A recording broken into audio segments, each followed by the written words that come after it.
Hot on the heels of the brilliant Final Fantasy X 10.2 port a few weeks ago, Switch owners are now receiving yet another dollar for Final Fantasy action with the release of Final Fantasy XII The Zodiac Age, the first time it's available on a Nintendo console. The game is also coming out for the Xbox One, but this review will be all about the Switch version, so without further ado, let's begin.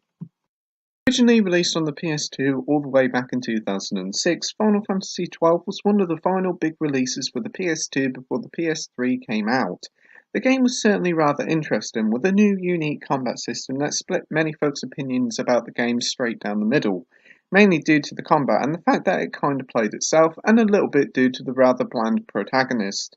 The game remained a rather unappreciated title in the series until 2 years ago in 2017 when it finally received a remake titled The Zodiac Age for the PS4. And this Switch version is based on that one, so I'm going to talk about the story, the combat, and the new additions, as well as the Switch performance, then wrap it up with a review. The story of Final Fantasy XII is a rather interesting one, as it's been set in the world of Ivalis, where war is set between nations and a big empire is hoping to take over the lesser nations, and it's all up to a band of characters to put a stop to this evil empire's plan. This tale is very memorable, mainly due to the strong characters and the mix of war and politics, and it's a nice change from the save the world sort of thing that you get from the previous Final Fantasy stories. The leading character Vaan is alas a little bit bland as a leading character, as is his friend Penelo.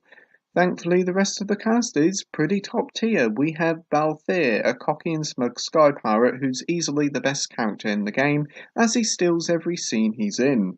Then there's Ash, a widowed princess who's desperate to stop the Empire at all costs. Then we have the wrong soldier Bash, and any of these three characters could have been the lead, but the lead went to Vaan. Vaan isn't as bad as what some people say. Yes, he's bland, but he's not all that bad. As for the gameplay now, Final Fantasy XII is a much more different beast of a game compared to the other Final Fantasy games. There is no more random encounters as all enemies are on the map, and the combat is a much more strategic affair thanks to the gambit system. What are gambits, I hear you cry? Well, they're auto commands that you give to your team. An example of this is if a team member is under 30% health, you assign a gambit to another team member who'll heal them automatically. The gambit system may sound a bit complex at first, but once you get a couple of hours in, it'll be second nature to you. And it isn't just the gambits that make the Zodiac Age so great. The job system in this game is certainly worth a mention too. In the original PS2 release you could only give your character one job, which limits what spells and attacks and the like your character does.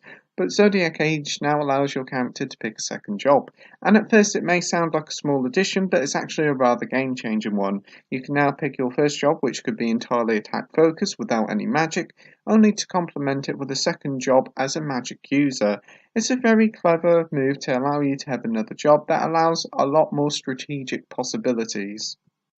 As for the game's presentation on Switch, it's a bloomin' good port of the PS4 version. Running and looking great on docked, it's a noticeable improvement on the original PS2 version, and I don't think there's been a noticeable downgrade at all from the PS4 version.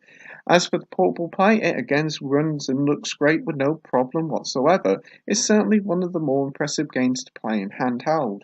Very much like the recent 10.2 port, Square has done a very good job here. Conclusion time now, and Final Fantasy XII The Zodiac Age finally makes its debut on a Nintendo console, and my word, what a memorable experience it is. The game is easily one of the most unique titles in the series, and the game's tale is also very memorable. The combat is certainly different, but it works really well, and the improvements included in the Zodiac Edition makes for the best version yet.